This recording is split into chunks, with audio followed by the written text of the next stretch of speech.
vijana wetu wanajeshi na vijana wetu polisi, magereza na jeshi la wananchi maslahi yao, kwamba hawa vijana walipwe vizuri.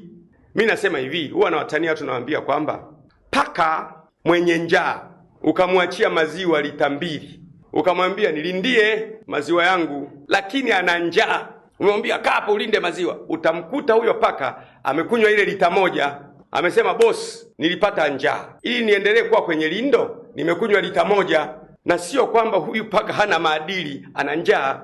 Lazima tujifunze kuwalipa vizuri majeshi yetu. Sisemi kwamba hawalipi vizuri, naomba mtu anielewe. Sisemi kwamba hawalipi vizuri. Kama wanalipa vizuri, basi vizuri zaidi. Tutakuwa na vijana imara, tutakuwa na wanajeshi imara, wanalipwa vizuri, maslahi yao yako vizuri, bima zao ziko vizuri, nyumba zao ziko vizuri, kila kitu kiko vizuri. Tutakuwa na polisi imara, wana mishahara mizuri, wanalala mahala pazuri, maslahi yao. Tutakuwa na jeshi la wananchi imara, waliotoa uhai kwa ajili ya kulinda nchi zetu, wanalipwa vizuri, wanalala pazuri.